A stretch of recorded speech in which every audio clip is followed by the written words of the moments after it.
Hey guys, welcome back to another episode. It's Dave here, and today we're doing another weekly update on the space industry and space stocks specifically. So I plan to come back with these every week. If you're interested or an investor in a space company, I'd recommend hitting that subscribe button so you can get your updates every week. We will focus mostly on publicly traded companies, so unfortunately I know most of us out there don't have access to SpaceX or a few of the other ones, but we will talk about them a little bit as well, just because in the context of them being competitors to these companies we can invest in.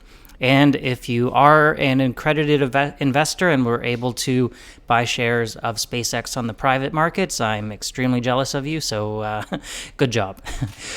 So with that being said, I just wanted to let you know we now have a Discord server linked down below in the comments. Check it out if you want to come hang out with us, discuss investing in space stocks and just investing in general. Now let's head over to the space news. So, starting off with our headline story today, it's a little bit about a bit of a feud going on right now between Rocket Lab CEO Peter Beck and Astra CEO Chris Kemp. Kind of funny to see the back and forth between these two guys. It's been building up for a couple years now, so just to give you a bit of a backstory first, back in June 2021, in an interview, Chris Kemp said, "It's been almost 4 years since Rocket Lab first got to space, and they're still not doing monthly launches, just to give a sense of the relative velocity of the company.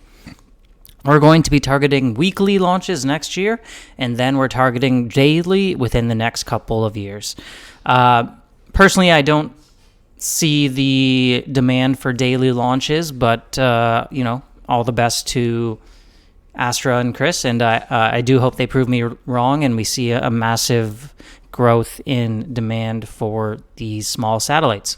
And then more recently in their May 2022 earnings call, this is quoted from Chris as well. And one of the reasons why we thought it would be great to host Space Tech Day is a lot of the analysts and banks and investors should really see what we've built out here. It's truly impressive. And by the way, their factory does look pretty impressive if you haven't seen any of the videos. And if you've been to SpaceX and some of the other companies, I think you'll walk into Astra and you'll see the right combination of investments in equipment that will have a direct result of reducing labor and reducing the cost of our products. And that's really, it's not 3D printing, it's not chasing things with helicopters, it's just making a high margin product. It's driving the cost of our product down through automation that is going to get Astra to scale. So we're all about scale, and that's the capital we have now largely deployed. So obviously chasing things with helicopters, a bit of a shot at Rocket Lab here, and the 3D printing, a bit of a shot at Relativity, whose big new Terran R rocket is planned to be 3D printed, and that's kind of their big claim to fame among other things.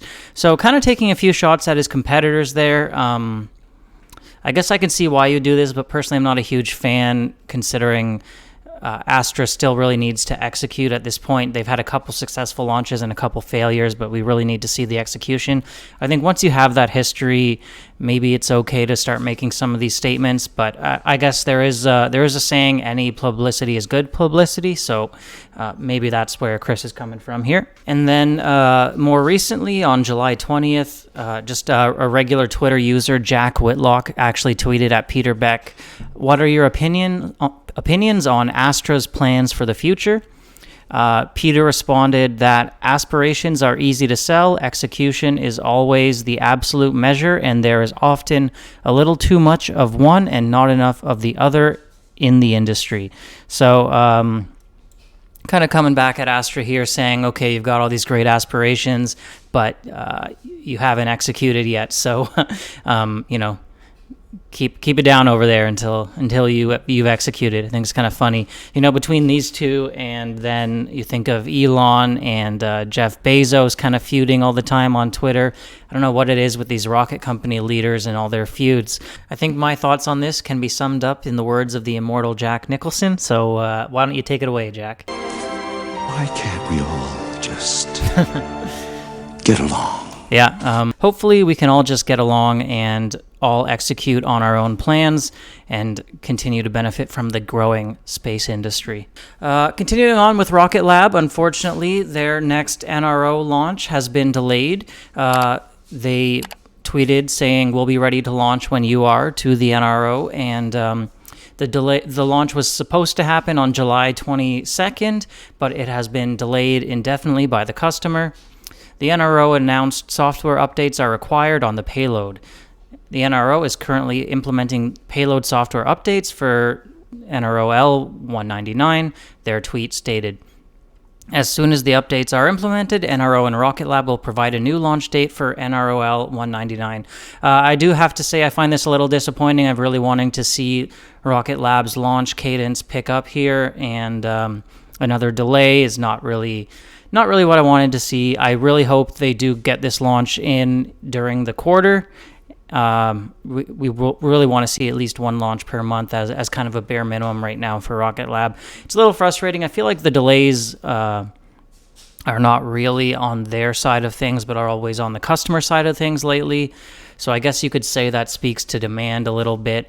Hopefully the NRO can get this software update sorted out and we'll get this launched in short order. It is one of the perks of having their private pad, is they don't have to struggle with scheduling so much like a lot of these companies out of the United States do. Continuing on, we had a big news story from Impulse Space and Relativity Space. They announced the first commercial mission to Mars, trying to beat out SpaceX here and getting to Mars before SpaceX does, so a bit of a race going on here. I always like to see the new space races. I think it really drives innovation. Under the exclusive agreement, Relativity is scheduled to launch Impulse's Mars cruise vehicle and Mars lander in the Terran R from Cape Canaveral, Florida. Obviously, Terran R is Relativity's next generation rocket. It hasn't been built yet or test flown, so still a paper rocket at this point. They are currently targeting 2024 for the launch. The Terran 1, which is Relativity's current rocket, is targeting its maiden flight for late August. Their first flight was unsuccessful, and they're really trying to get their rocket up and going. Kind of an interesting story here. Extremely ambitious. Relativity has not yet made it to orbit with any of their rockets, and Impulse has not yet done much of anything, to be honest. So two kind of newbies to the space teaming up here and shooting for Mars as opposed to shooting for the stars, but it's a extremely difficult target. Here's hoping they do accomplish it, because it'd be very exciting if they do, but personally I think this 2024 date has absolutely no chance of happening. They still need to make the Terran R, and even if they do successfully pull that off, which would be a fully reusable rocket, extremely difficult to do, there's still a good chance Impulse could have delays on their end. So we'll see what happens. Definitely keep an eye on this mission. Relativity isn't publicly traded, but I just wanted to highlight this one for the sake of the interest and the fact that the Terran R will be a competitor to future rockets from other companies that are publicly. So a little bit more on this mission. Impulse will be responsible for building the lander itself, as well as the cruise stage and entry capsule. Relativity would launch the spacecraft on Terran R reusable rocket that it's developing.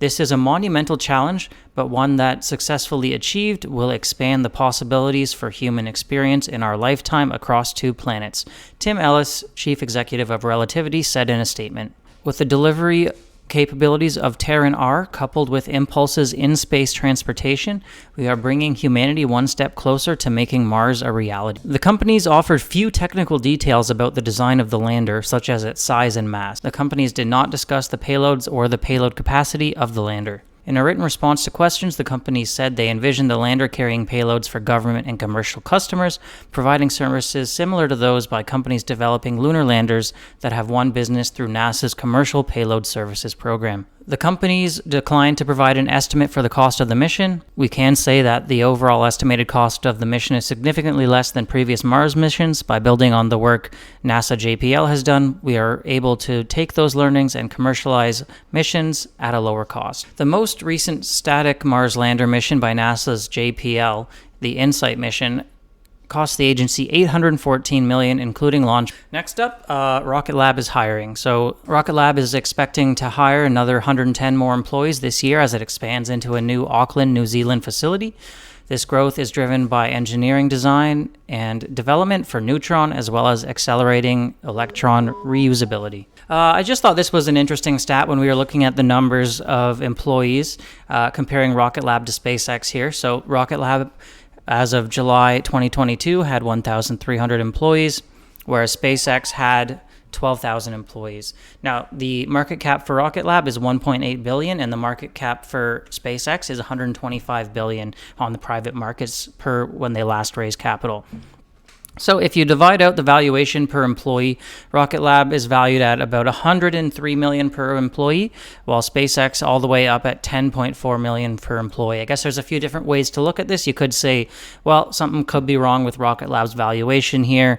They clearly should be worth more. Or, bears of Rocket Lab might come back and say, well, SpaceX is just being way more efficient. So you can interpret that statistic how you will. Just a quick look at Rocket Lab's share price as well here. We've had a little bit of smoother sailing over the past week or two. It seems to me like we may have established a bottom here. Personally, I don't really think we're going to drop down much below the 3.7 area that we previously were at, but I've been wrong before, so that's why I'm a long-term investor and not a short-term trader. Let me know what you think down in the comments, by the way. Do you think we've hit a bottom on Rocket Lab here, or is there still lower to go? Just a little more on Astra, following up on the little feud we have going on. We're still waiting for updates on the root cause of the failure of their latest launch. No word as of yet as to their next launch date as well for the Tropics mission. They have 2 more launches for that NASA contract to complete. Their earnings call is scheduled for August 4th. And hopefully we'll get a few more details there. I'll be sure to cover anything that comes out of that earnings call, as well as the company's results. And then we just had a tweet a few weeks ago by Chris Kemp saying that the next 2 launches need to work. Our team understands what is at stake. So Chris Kemp seems to be fully aware of how important these next 2 launches are. It's extremely important for the company that they're successful. It's kind of getting close to make or break time. I think we all are kind of understanding where their finances are, and we definitely need some success. So good luck to them on those next launches. I will say, though, that space is hard. We all know it. We've all seen failures. Rocket Lab has had failures before, so has SpaceX. And these investigations behind figuring out how a rocket fails can be extremely difficult, sometimes more difficult than just the designing of the rocket itself. So we do need to exercise a bit of patience here going forward. Just a quick story about Virgin Orbit now. They announced that they have been selected to launch RIA Group's first satellite into space. The mission is from Cornwall, and it will mark the first time in history a satellite launch has been conducted from British soil, helping fulfill the goals of the UK government to enable full end-to-end space capability. So good luck to Virgin on their first orbital launch from UK soil. And now sister company Virgin Galactic announced a deal with Boeing-owned Aurora Flight Services to design and manufacture 2 next-generation motherships, which is the large ship right here that carries the passenger ship up to about 15 kilometers of altitude before releasing it. After it's released, the spaceship fires its rocket engines and flies up above 90 kilometers. Virgin Galactic said it expects to take delivery of the first 2 motherships in 2025. I always find that's a funny way to call it, as a mothership. Sounds like something out of sci-fi movie. And then, of course, Virgin Galactic also announced recently plans to assemble a fleet of suborbital space planes in a new factory in a suburb of Phoenix, Arizona. The company has started work on the factory in Arizona, where it will perform final assembly of new Delta-class space planes. The facility is scheduled to be fully operational by late 2023. The first of those space planes will start flying astronauts in 2026. Just a little bit more on Virgin Galactic. They partnered with Virtuoso to offer a ticket sale referral program. We're seeing that the seats will sell at a standard price of $450,000. So if any of you guys have that kind of spare change around, you may want to consider booking your flight with Virgin. And then Firefly Aerospace is preparing the second launch of its Alpha rocket in late August or early September, hoping that a successful mission can enable a step change in activity for the company. The second Alpha rocket is currently at the company's launch site in Vandenberg Space Force Base, California, as the company makes final preparations for the launch. The first Alpha rocket launch from there in September 2021 failed to reach orbit when one of its first stage engines shut down shortly after liftoff. So hopefully Firefly Aerospace will get those issues ironed out and have a successful launch later this summer. And then just breaking news is that OneWeb is looking like it's going to be going through another merger acquisition. The embattled company has had a lot of troubles over the past couple of years, I think we all know.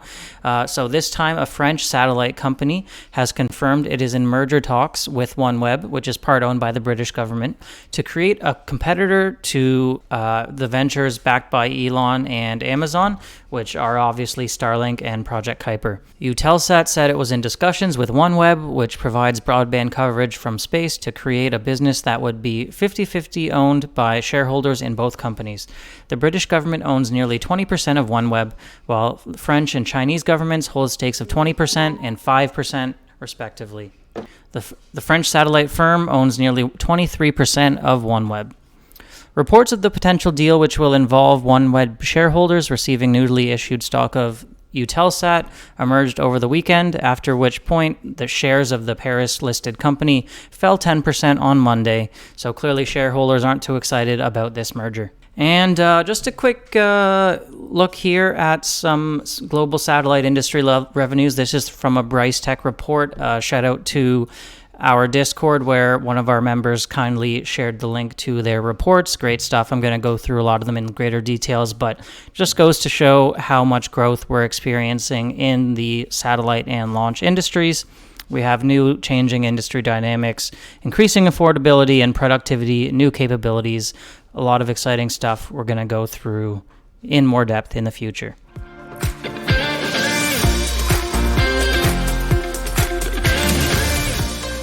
By the way, guys, I do want to shout out a few people from our Discord server who shared research and links that may have ended up showing up in this video. So we have Riskman, George61, Colin, Saeed, Kiwi Crypto, and Parth. Sorry, I'm sure I completely mangled your names, but your contributions are appreciated, and thanks for continuing to participate in our Discord. So that'll be it for now, and I'll see you guys with the next video. Bye.